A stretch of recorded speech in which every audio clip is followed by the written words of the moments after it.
It was late in the evening when the idea first came to his mind. Daniel sat alone in his office, looking out through the tall glass windows at the city lights below. The company he had built over 20 years had grown into one of the largest retail chains in the country. Stores in every state, thousands of employees, millions in profits. From the outside, it looked perfect. But lately, something had started to bother him. He had been getting emails, not the usual ones about sales numbers or product reports, but messages from employees who sounded tired, scared, and sometimes angry. They spoke about being treated unfairly, about favoritism, about managers who didn't listen. Some mentioned things that sounded worse, small hints of discrimination that made Daniel's stomach twist. He didn't know if the messages were exaggerated or real, but there were too many to ignore. In meetings, whenever he brought up the issue, the senior managers would quickly brush it aside. They told him people were just overreacting, or that it's normal stress from busy seasons. But Daniel couldn't shake the feeling that something deeper was wrong. He had built his business on fairness, on respect for people, not just profit. And now, it seemed that somewhere along the way his company had lost that soul. That night, as the lights of the city flickered below, Daniel made a decision that surprised even himself. He would go undercover. He knew it sounded ridiculous, a CEO pretending to be an entry-level worker. But he also knew that sitting in his corner office, surrounded by polite smiles and carefully filtered reports, would never show him the truth. If he wanted to understand what was really happening, he had to see it with his own eyes. The next morning, Daniel called his assistant Lisa into his office. She was one of the few people he completely trusted. "I need your help," he said quietly. "And it has to stay between us." When he explained his plan, Lisa's eyes widened. "You mean, actually work in one of the stores?" she asked. "Yes," Daniel said. "I'll use a different name. You can handle the paperwork quietly. I just want to blend in. No one should know who I am." Lisa hesitated for a moment, then nodded. "You're serious about this?" "I've never been more serious," he replied. A week later, Daniel's transformation was complete. He trimmed his hair shorter, added a bit of gray to his beard, and swapped his tailored suits for plain shirts and jeans. His new name was David. The HR records would list him as a new stock clerk at one of the company's busy suburban locations, a store that had recently been the subject of several employee complaints. On his first day, Daniel stood in front of the store entrance with a small backpack slung over his shoulder. The morning air was cool and he felt strangely nervous. It had been years since he'd worked on a store floor. Back when he started, he used to stock shelves himself. Now here he was again, standing at the bottom of the ladder in his own company. Inside, everything felt different from the polished corporate headquarters he was used to. The store buzzed with movement, carts rolling, scanners beeping, customers chatting. A woman at the service desk smiled briefly when he walked in. "You must be the new guy," she said. "Go see Mr. Turner in the back. He's the manager." Daniel nodded, feeling his heart race a little. He found the manager's office at the far end of the store. A tall man in a crisp shirt sat behind the desk, typing on his phone without looking up. "Yeah?" the man said. I'm David," Daniel said, trying to sound casual. "I'm supposed to start today." The man finally looked up, his eyes narrowing. "Right, the trainee. You're late." "It's 8, Daniel said, glancing at the clock. The man smirked. "I said 7:50. Around here, if you're on time, you're late." He stood and handed Daniel a clipboard. "Sign this, then follow me." As they walked through the aisles, Daniel noticed the way the man, Mr. Turner, spoke to the employees. His tone was sharp, impatient. He snapped at one young worker for stacking boxes too high. Another employee tried to ask a question, and Turner just waved him off without even turning around. Daniel stayed quiet, observing everything. It didn't take long for him to sense the tension. Workers avoided eye contact with the manager. Laughter or casual talk stopped whenever he passed by. There was an invisible heaviness in the air, the kind that comes from fear. Turner introduced Daniel to a few people but didn't bother remembering their names himself. "This is David," he said flatly. "He's here to learn. Don't slow him down." Then he walked off, leaving Daniel standing among a small group of employees who looked as uncomfortable as he felt. An older woman smiled kindly at him. "Don't mind him," she whispered. "He's always like that?" Daniel nodded. Doesn't seem very friendly. The woman gave a small shrug. Depends who you are. Then she turned back to work. The rest of the morning passed slowly. Daniel learned how to check stock, move boxes, and scan items into the system. It was honest, tiring work, and he actually found it refreshing in a strange way. He liked being around real people again, people who didn't care about titles or profits, just about getting through their day. But there were moments that bothered him. He noticed how Turner treated some workers differently from others. When one of the employees made a mistake, he laughed it off. But when another worker, a quiet man from the loading team, made a similar mistake, Turner scolded him harshly in front of everyone. The double standard was obvious, and it made Daniel's stomach twist again. During lunch, Daniel sat in the break room eating a simple sandwich he'd packed himself. The room was small and plain, with a few mismatched chairs and an old vending machine humming in the corner. A few employees sat together, chatting quietly. He tried to join in the conversation, asking how long they'd all been there. One woman said 3 years, another said 5. When he asked what they thought of the management, they all went silent for a moment. Finally, one of them said, "You learn to keep your head down." "That's the trick." Daniel nodded, pretending to understand, but inside he felt uneasy. This wasn't the company he wanted to build. When he started it, he had promised himself that his stores would be places where people felt proud to work. But now, sitting in that quiet break room, he realized that for many of them it was just a paycheck, and one that came with stress and fear. Later that afternoon, he had another encounter with Turner that confirmed his suspicions. They were in the back room unloading a delivery truck when one of the workers accidentally dropped a box. It wasn't even a big deal, and the items inside weren't damaged, but Turner exploded in anger. He shouted at the worker, calling him useless and lazy, while everyone else froze in silence. Daniel felt his fists tighten, but he forced himself to stay calm. He couldn't reveal his identity, not yet. He needed to see more to understand how deep the problem went. When the shift ended, Daniel walked out to the parking lot, exhausted but restless. The sun was setting, painting the sky orange and gold. He leaned against his car and thought about everything he had seen. He had only been there for 1 day, and already he'd witnessed behavior that went against everything he believed in. He knew now that those complaint emails weren't just random noise. They were cries for help. That night, back in his apartment, Daniel sat at his small desk and began writing notes in a journal. He wrote down everything he had seen, every name, every action, every word. He wasn't angry anymore. He was focused. He wanted the truth, not just about Turner, but about the culture that had allowed someone like him to rise in the first place. Before going to bed, he looked at his reflection in the mirror. For the first time in years, he didn't see the confident CEO in a suit. He saw a man on a mission, a man who needed to remember what his company was supposed to stand for. Tomorrow would be another day at the store, another chance to observe, to learn, and maybe even to help. He had no idea what he was about to uncover, but one thing was clear: this journey had only just begun. The next morning, Daniel arrived early. The store was still quiet, the lights just coming on, and the smell of fresh coffee drifted from the break room. He liked this time of day, before the rush began, before the noise and tension filled the air. It gave him a few minutes to think. He clocked in, put on his plain name badge, and headed to the back room. A few other workers were already there, talking softly as they organized boxes. They looked tired, but their easy laughter told him they found comfort in each other's company. "Morning, David," one of them said with a small smile. "Morning," he replied. "Ready for another long day?" The man chuckled. "Every day's long here. You'll get used to it." Daniel smiled back, but deep down he didn't want anyone to get used to it.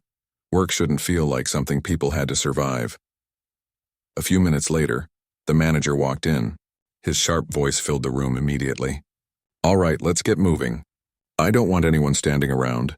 Everyone straightened up instantly. The atmosphere changed in a second. The laughter disappeared and silence took its place. Daniel noticed how everyone's faces shifted, like masks being put on. The manager started giving orders, his tone clipped and cold. He seemed to enjoy showing authority, as if every instruction was a test of power. He assigned Daniel to help with inventory in aisle 8. "And try not to mess it up like yesterday," he said with a smirk. Daniel gave a polite nod. "Yes, sir." He didn't want to draw attention to himself. His goal was to blend in, to keep learning, to see what happened when no one thought the boss was watching. As he worked, Daniel noticed something strange. There was one employee, a quiet, polite man, who seemed to be singled out more than anyone else. Every time the manager came by, he found a reason to criticize him. If the boxes weren't stacked perfectly, he complained. If the man asked a question, he snapped back with sarcasm. At first, Daniel thought maybe it was just tough management. But soon it became clear it was something deeper. The manager's tone toward this worker was different. Colder, sharper, almost personal. Other workers seemed to notice too, but no one said a word. They just kept their heads down, pretending not to hear. Later that morning, the store filled with customers. Daniel worked quietly in one of the aisles, helping restock items while keeping an eye on what was happening around him. The manager stood near the registers, his arms crossed, watching everyone like a hawk. The quiet worker from earlier approached him carefully, holding a clipboard. "Sir, the delivery list says—" Before he could finish, the manager interrupted him, his voice raised just enough for nearby people to hear. "You don't need to tell me how to do my job. Just follow instructions, all right?" The worker froze, then nodded. "Yes, sir." Daniel clenched his jaw. He felt an urge to step in, but he reminded himself of his purpose: to observe, to understand the full picture. During lunch break, he sat with a few employees again. The air in the room was different today, quieter, heavier. No one laughed. He decided to ask gently, "Does the manager always talk to people like that?" A woman looked around nervously before answering. "You mean the way he talks to him?" she whispered, pointing slightly toward the quiet worker sitting alone in the corner. "Yeah, it's been going on for a while. Why doesn't anyone say something?" Daniel asked softly. The woman gave a sad smile. "Say something to who?" "HR doesn't care. The regional manager and him are friends. Last time someone complained, they ended up losing hours the next week. It's not worth it." Daniel felt a knot form in his stomach. So it wasn't just one bad manager. It was a system that protected him. He looked over at the quiet worker, sitting alone with his lunch. The man kept his head down, avoiding everyone's eyes. He looked proud but tired, like someone who had given up on being treated fairly but still refused to quit. Daniel decided he'd try to talk to him later, casually as a coworker. He didn't want to scare him off or make him think it was pity. When the break ended, they went back to work. The day moved slowly. The manager's temper seemed shorter than usual. Maybe the stress of an upcoming inspection had him on edge. Whatever the reason, everyone felt the pressure. At one point, Daniel watched as the manager walked over to the quiet worker again. He was checking prices on the shelf when the manager began speaking loudly, making sure others could hear. "I told you to fix this section yesterday," the manager said sharply. "I did, sir," the worker replied calmly. "I double-checked everything this morning, too." "Really?" the manager said, pointing at a misplaced tag. "Then what's this?" "It must have been moved by a customer." "I can fix it right now." The manager crossed his arms. "You always have an excuse, don't you?" The tone was cutting, not just critical but meant to embarrass. A few nearby workers stopped what they were doing, pretending to work while watching quietly. Daniel felt anger rising inside him. It wasn't the first time he had seen a manager lose patience, but this was something else. It was about dominance, not discipline. He could see how uncomfortable everyone felt, but no one dared to step in. The worker stayed calm, apologized again, and corrected the tag. The manager finally walked away, leaving a trail of silence behind him. After a few moments, Daniel walked over. "Hey," he said softly. "You handled that well." The man smiled faintly. "You get used to it." Daniel shook his head. "You shouldn't have to." The worker looked at him for a second, studying his face, then said quietly, "You're new. You'll see how things work around here. Just keep your head down and you'll be fine." Daniel nodded, though every part of him wanted to say more, but he knew that pushing too hard might make the man uncomfortable or even put him at risk. So he said nothing else and went back to stacking boxes. The rest of the week went much the same way. Daniel learned the rhythm of the store, the constant buzz, the unspoken rules, the invisible lines people didn't cross. The manager continued to act the same, picking on certain workers and favoring others. One morning, a corporate notice came in about upcoming promotions. Daniel pretended to be uninterested, but he was watching closely. He overheard a few employees whispering that the quiet worker had been trying for months to get a supervisor position. He had the experience, the record, and the dedication, but every time the manager picked someone else. That afternoon, the manager called a brief team meeting near the front of the store. Everyone gathered, tired but curious. "I want to announce our new floor supervisor," he said proudly. "Give a round of applause for Tim." A few people clapped politely, but the mood was flat.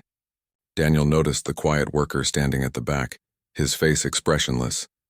Tim, the new supervisor, looked surprised himself. He had only been there for a few months. He glanced awkwardly at the others as if he knew it didn't feel right. After the meeting, Daniel approached the quiet worker again. "You okay?" he asked gently. The man gave a small shrug. "I knew it was coming. Doesn't matter how hard you work here if someone's already decided you don't belong." The words hit Daniel like a stone. He'd heard similar complaints before, buried in anonymous emails, but hearing it face to face made it real. That night, Daniel couldn't sleep. He kept thinking about how many people must have gone through the same thing. Hard-working, loyal employees who were never given a chance because of biased, unfair treatment. He opened his notebook again, filling pages with notes, dates, times, things said, who was involved. He didn't want to rely on memory. He wanted proof. He also started paying attention to how other employees reacted. Some clearly didn't like what was happening but felt powerless. Others seemed to go along with the manager's behavior, perhaps hoping to stay on his good side. It was a quiet, invisible hierarchy, one built on fear rather than respect. By the end of the week, Daniel had seen enough to know this wasn't a misunderstanding. It was a culture problem, and it wasn't just one person's fault. It was something the company had allowed to grow by looking the other way. Still, he wasn't ready to reveal himself. Not yet. There was more he needed to uncover, more he needed to understand before taking action. As he locked up his locker one evening, the quiet worker passed by and said softly, "Thanks for talking to me today." "Most people don't bother," Daniel smiled. "We're all in this together," he said. The man nodded, then walked off into the fading light of the parking lot. Daniel watched him go, feeling a quiet determination settle over him. He knew that what he was seeing wasn't just one story in one store. It was a mirror, one showing him the cracks in the company he thought he knew. And those cracks were about to lead him to something even deeper, something that would shock everyone, including himself. The following week, Daniel began to notice patterns. Small things at first. Who got the easy shifts? Who got the worst ones? Who was spoken to kindly and who wasn't? Once he started paying attention, it became clear that the manager wasn't just unfair. He was deliberate. Every move, every word, every decision seemed designed to make some people feel small and powerless, while others felt favored and safe. Daniel kept his observations quiet. He didn't want to draw attention to himself. During breaks, he'd sit at one of the worn tables in the break room, jotting quick notes in a small pocket notebook he kept in his jacket. To anyone else, it looked like he was doodling or writing a grocery list. But each line was a record of what he saw, a way to keep the truth straight in his mind. One morning, while restocking the cleaning aisle, he overheard two workers whispering behind a shelf. "I can't believe he cut your hours again," one said softly. "Yeah," the other replied. "Said it's because my section didn't meet targets. But I checked, we did. He just didn't submit the right numbers." Daniel froze for a second. Wrong numbers? That meant someone, probably the manager, was altering performance reports. He pretended to keep arranging boxes, but his ears stayed sharp. The two kept talking quietly. "He does this all the time," one said. "Changes the numbers so it looks like certain people aren't meeting goals. Then he can justify not promoting them." Daniel felt a cold anger rise inside him. This wasn't just bad leadership, it was manipulation. Someone was rewriting the truth for personal gain. He decided to confirm it. That afternoon, when he was assigned to the back office to help sort delivery invoices, he noticed a file cabinet half open. The top drawer held employee reports, attendance sheets, performance evaluations, and shift schedules. He didn't take anything, of course, but he looked carefully. It didn't take long to see what was happening. Several names had handwritten corrections on their evaluation forms marked in red ink. Some numbers were crossed out and replaced with lower ones, and all of those changes had one signature beside them. The managers.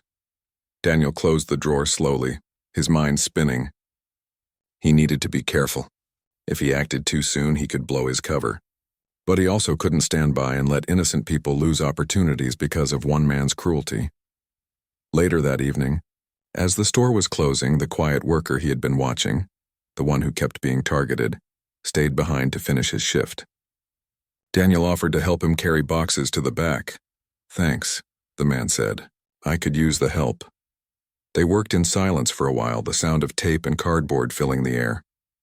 Then Daniel said softly, "I noticed the schedule board changed again today." The man sighed. "Yeah, I lost another shift. No explanation, as usual. Have you ever asked why?" He gave a small laugh, but it wasn't a happy one. "Of course. He said I wasn't meeting targets, but I keep my own records. I know my section does fine. It's just his word against mine." Daniel thought for a moment. "If you had proof, would you report it?" The man hesitated. "I tried once. HR said they'd look into it. A week later, my hours dropped. After that, I stopped trying." That answer hit Daniel harder than he expected. It wasn't just fear keeping people silent. It was hopelessness. They believed the system was broken. That night, Daniel stayed up late again, going through his notes. The list was getting long, too long. He had documented at least 7 cases of unfair treatment, 4 altered reports, and countless examples of intimidation. He was beginning to see the whole picture now. The manager wasn't acting alone.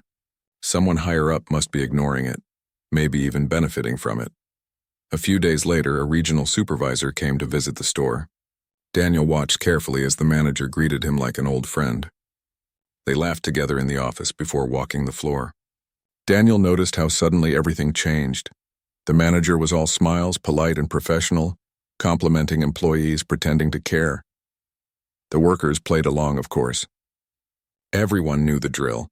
When the visit ended, the supervisor shook hands with the manager and left, promising to recommend him for a leadership award. As soon as the supervisor's car pulled out of the parking lot, the manager's expression changed back in an instant. "All right," he barked, clapping his hands once. "Break's over. Back to work." Daniel couldn't believe it. The two-faced behavior wasn't just tolerated, it was rewarded. The next day, Daniel was called to the back room to help unload a truck. While lifting boxes, he overheard the assistant manager talking quietly to another worker. "You know he gets bonuses every quarter, right? The more efficient the store looks, the more he gets paid. That's why he changes numbers, makes it look like the store's perfect on paper."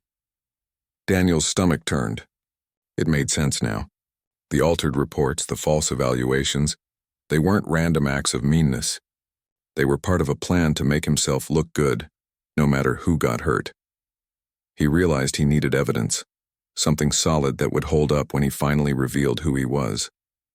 So he started watching even more carefully, writing down everything: dates, shifts, times, names, and words. He noted every incident of unfair treatment, every time an employee was humiliated, every time the numbers didn't add up. One evening, as he was leaving, he saw the quiet worker sitting alone in the parking lot. The man looked tired, his eyes distant. Daniel walked over and sat beside him on the curb. "Long day?" Daniel asked. The man nodded. "Feels like every day's the same. I used to love this job, you know. I liked helping customers, training new people. I thought hard work would matter. But now," he shook his head, "now I just count the hours." Daniel felt a heaviness in his chest. He thought about all the people across the company who might feel the same way, people he'd never met, working under managers just like this one. He wanted to say something hopeful, but instead he said honestly, "You deserve better." The man smiled faintly. "Maybe, but some of us just don't get that kind of luck." After he drove home, Daniel sat in his car for a long time before going inside. The glow from the dashboard lights reflected on his face as he thought about everything he'd seen. He had come undercover to understand the problem, but now it felt personal. He couldn't walk away until things changed. The next morning, he made a small decision that would change everything. Instead of working on the floor, he offered to help in the back office again. The manager didn't think much of it, probably glad to have someone else handle the boring paperwork. But Daniel wasn't there for paperwork. He was looking for proof. While sorting files, he quietly took photos of the falsified documents using his phone. He also captured screenshots of digital reports that didn't match the physical ones. It took a few days, but by the end of the week he had everything he needed. Still, he didn't act right away.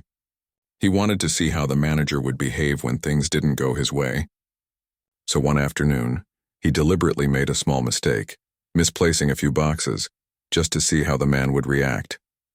The result was worse than he expected.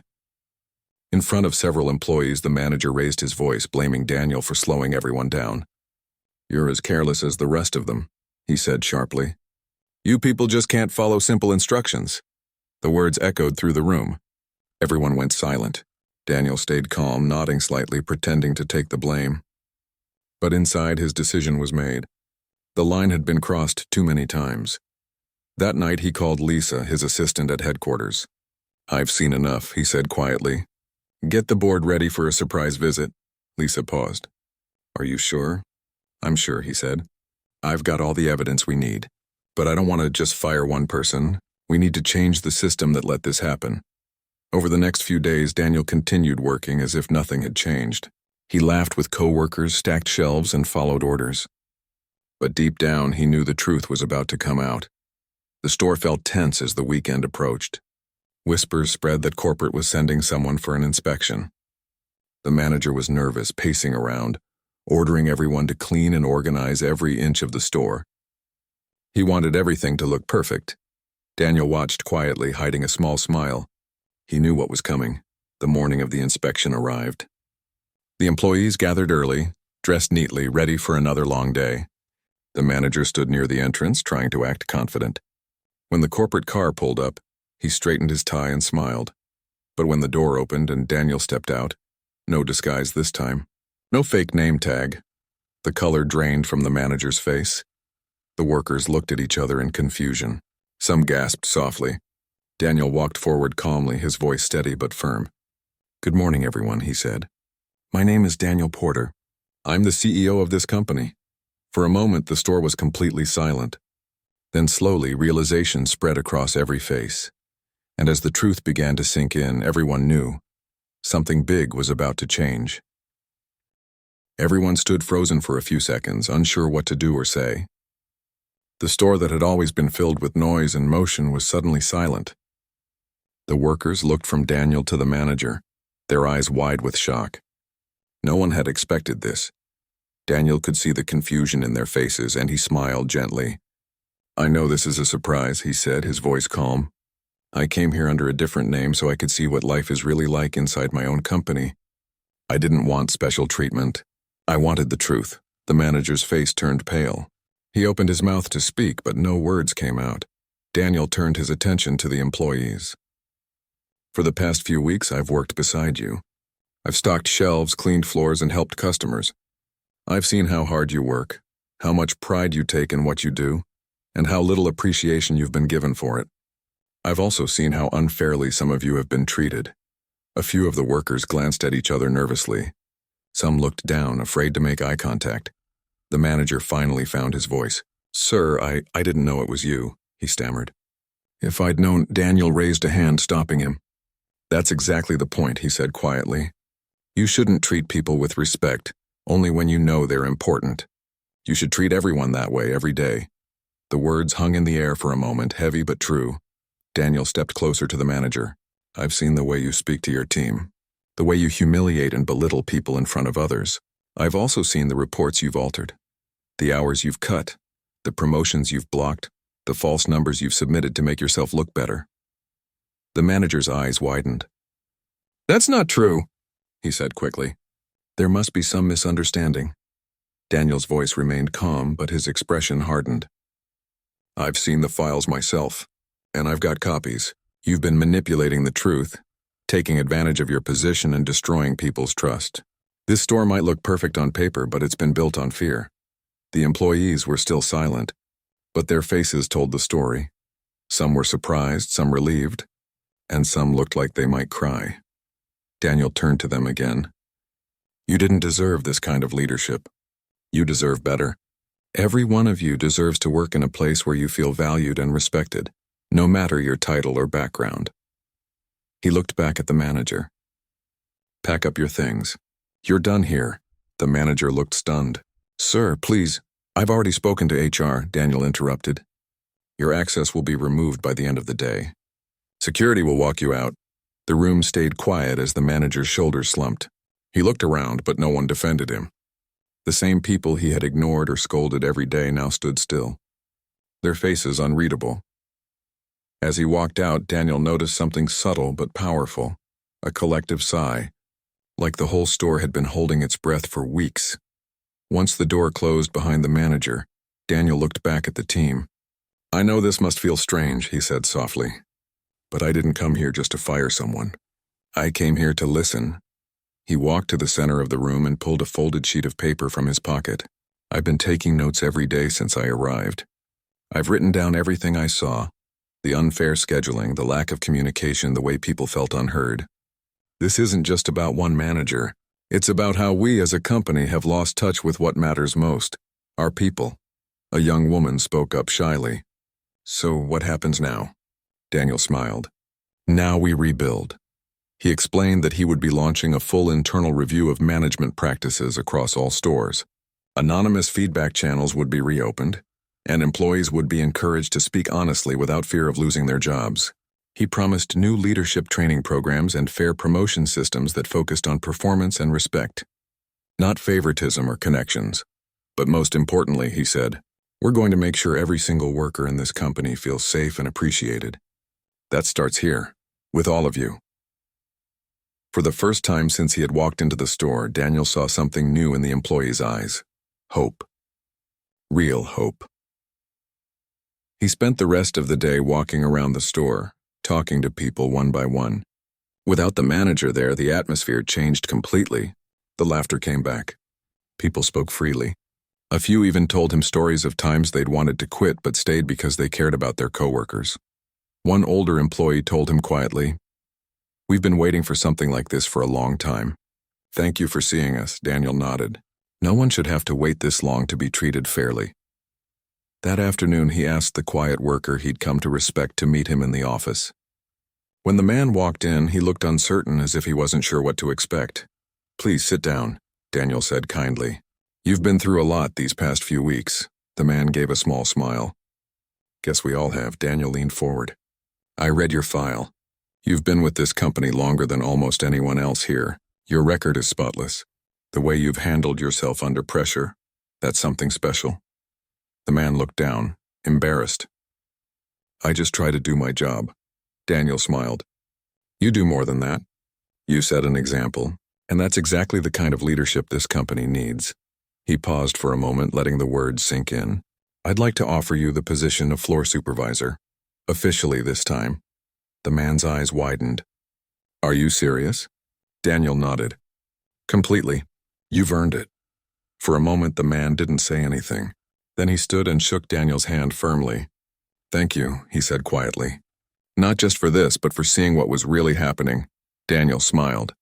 "It's my job to see, but you reminded me why it matters." When word spread about the promotion, the team broke into spontaneous applause. It wasn't just for the man who got the job. It was for what the moment represented. It was proof that things were finally changing. Later that evening, after the store had closed, Daniel sat in the small office alone. The lights were dim, and the store was quiet except for the faint hum of the air conditioning. He thought about everything that had happened, the weeks of pretending, the anger he'd felt, the disappointment, and now the relief. He knew this wasn't the end of the journey. Fixing one store was easy. Changing an entire company's culture would take time. But for the first time in a long time, he felt confident it could be done. He took out his phone and called Lisa. When she answered, he said simply, "It's done." She sounded relieved. "How did they take it?"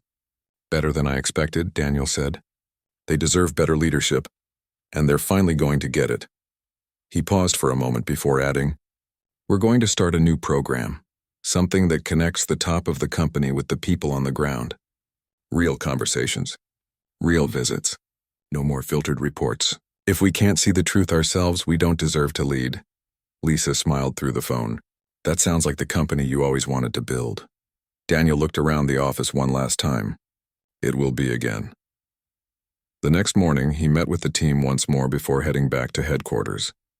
He thanked everyone for their honesty and hard work and told them he'd be back soon, not as a hidden observer this time, but as a leader who wanted to stay connected. Before he left, the new floor supervisor approached him. "I don't know how to thank you," he said. "You already did," Daniel replied, "by not giving up." As he drove away from the store, the morning sun shining on the windshield, Daniel felt lighter than he had in years. He realized that sometimes leadership isn't about giving orders. It's about listening, learning, and standing up when something isn't right. He thought about all the other stores across the country, the thousands of employees who worked hard every day without recognition. He promised himself he'd visit more of them, not as the CEO, but as Daniel, the man who cared about people more than profits. When he reached the main office that afternoon, he called an emergency board meeting. As the executives gathered around the table, Daniel stood before them, the same calm expression on his face.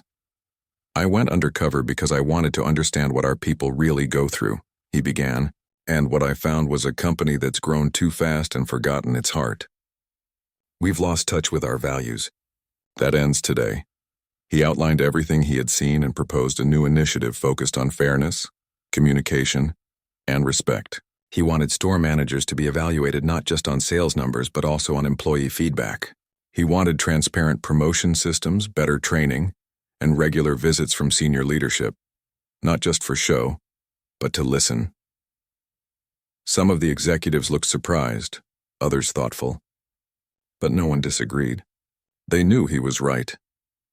By the end of the meeting, the plan was approved. When Daniel stepped out of the boardroom, he felt a sense of peace. The change had started, not just for one store, but for everyone.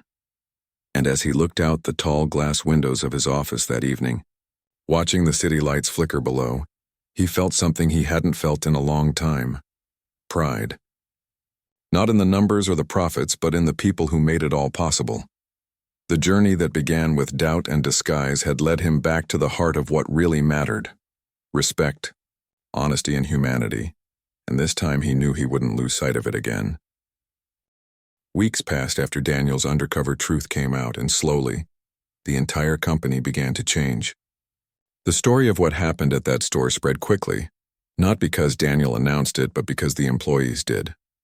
They shared how the boss himself had walked in as a regular worker, swept floors beside them, listened to their stories, and took action when no one else had dared. At first, people didn't believe it. Some thought it was just a rumor. But then videos and photos from that day began to circulate. The moment he revealed who he truly was. The stunned faces, the applause. Soon it became a story that inspired not only the workers in his company, but people in other businesses too. Daniel didn't want fame for it. In fact, he avoided interviews. When reporters asked him for comments, he said only, it wasn't about exposing someone. It was about understanding everyone. Back at the company's headquarters, things felt different. There was an energy that hadn't been there before. People were talking, smiling, even volunteering ideas. Daniel began hosting open meetings every Friday, where any employee could join online or in person to share their thoughts. No scripts, no rehearsed lines, just real talk. He also started a new initiative called the Listening Tour. Every month he would visit a different store, unannounced, but not in disguise this time. He wanted people to know they could speak freely to him without fear. And surprisingly, they did. During one of those visits, a young cashier told him, "You being here makes us believe that someone actually cares." Daniel smiled and said, "That's the point. I want every person here to feel seen." He had learned something powerful, that no matter how big a company becomes, it should never lose its heart. Numbers could be fixed, profits could grow, but people were the real foundation, and if that foundation cracked, everything else would eventually fall apart. At the store where everything started, life had changed completely. The new floor supervisor, the quiet man Daniel had promoted, was now thriving in his role. Under his leadership, the atmosphere was warm and respectful. Employees actually looked forward to coming in every day. He introduced small but meaningful changes: team lunches, suggestion boxes, and weekly shout-outs where workers could recognize each other's efforts. The laughter that had once disappeared now filled the aisles again. Customers noticed it too. They often commented on how friendly and positive the staff seemed, not realizing how far they'd come. One afternoon, Daniel returned to that same store, this time without warning anyone. When he walked through the doors, a few employees recognized him and smiled. The floor supervisor quickly came over, shaking his hand. "It's good to see you again," he said warmly. Daniel looked around, seeing the bright faces and busy aisles. "It feels different here," he said. "It is," the man replied proudly. "People trust each other again." "That's made all the difference," Daniel nodded. "That's the kind of place I always wanted this to be." They talked for a while, walking through the aisles, listening to employees chat and laugh. Daniel could tell this store wasn't just running better, it was alive again. It had heart. Later that day, he sat in the small break room, the same one where he had once eaten lunch in silence as an undercover worker. Now it was full of people sharing food, stories, and laughter. He thought about how much had changed, not just in the store but in him. He had gone undercover to find problems. Instead, he found purpose. Back at the headquarters, Daniel gathered the leadership team again. He spoke about the progress they had made, how employee satisfaction had gone up, how turnover had dropped, how customer reviews were improving. But he didn't just show numbers. He showed letters and notes written by employees from across the country. One said, "Thank you for finally listening." Another read, "I thought no one cared. Now I know someone does." Daniel held up the papers and said, "This is what real success looks like. Not just profit margins, but people feeling proud of where they work." The room was quiet as he continued. "For too long we focused on growth without connection. But the truth is, when people feel respected, growth happens naturally. You don't need to force it, you just need to care." From that day, the company's motto changed. It wasn't about being number one in the market anymore. It became, "People first always." Months later, Daniel was invited to speak at a business conference. He didn't want to, but his team convinced him it was a chance to share something meaningful. On stage, he told the story of the undercover experience, not in a dramatic way, but in a humble, honest tone. He spoke about the importance of empathy and leadership, about how numbers can lie, but people's stories never do. He ended his talk by saying, "Leadership isn't about being in charge. It's about being responsible for those in your charge." The room gave him a standing ovation. But what mattered most to Daniel was what came afterward. Dozens of leaders approached him, saying they were inspired to visit their own workplaces, to listen, to see, to care. Back home, Daniel spent more time with his family. For the first time in years, he didn't feel like he was carrying the weight of the company alone. He had learned that trust wasn't built through titles or policies. It was built through actions, through showing up and being real. One evening, he sat in his study, looking at the notebook he had used during his undercover days. The pages were filled with notes, scribbles, and little reminders. Listen more. Don't assume. Every voice matters. He smiled as he turned the pages, remembering each moment, the early mornings, the uncomfortable silences, the laughter he'd shared with people who didn't know who he was. That notebook had changed his life. It reminded him that true leadership doesn't come from power. It comes from humility. He decided to keep that notebook on his desk as a daily reminder that no matter how far the company grew, he'd never forget where it all started, on the store floor, beside the people who made everything possible. A year later, the company celebrated its best financial year yet, but this time it wasn't just the executives celebrating. Every store had its own small party. Photos poured in, teams smiling, hugging, holding up banners that read, "We did this together." Daniel attended one of those celebrations, standing quietly at the back, just watching. He didn't want attention or applause. He just wanted to see his people happy. When one of the workers spotted him and called out, "There's the boss," the crowd cheered. Daniel laughed and raised a hand. "No," he said over the noise, "I'm just part of the team." That night, as he drove home, he thought about everything that had happened. It all started with a simple idea, to see the truth for himself. But what he found was something deeper, that real success isn't about being at the top. It's about lifting others up. He realized that a company, like a family, thrives on kindness, fairness, and respect. And when people feel those things, they give their best, not because they have to, but because they want to. When Daniel reached home, he looked up at the stars and smiled. "We did it," he whispered to himself. "Together." He walked inside, feeling lighter than he had in years. For once, he wasn't thinking about numbers or reports or deadlines. He was thinking about people, the cashier who shared her ideas, the warehouse worker who always helped others, the quiet man who now led with kindness. They were the reason everything changed, and deep down, Daniel knew that was how it should always be. Because in the end, business isn't about buildings or profits, and it's about people. People who show up every day, who work hard, who just want to be seen, respected, and treated with fairness. That's what Daniel had finally learned. And it was the lesson that would guide him, and his company, for the rest of his life. The story of the Undercover CEO didn't end with one revelation or one store. It became the beginning of something bigger, a movement toward humanity and leadership, a reminder that behind every name tag, every paycheck, and every title, there's a person with dreams, struggles, and dignity. And as long as Daniel was in charge, he made sure that every single person in his company knew that truth. He never went undercover again. Because now, he didn't need to. Everyone was finally being seen, and that, he thought, was the greatest discovery of all.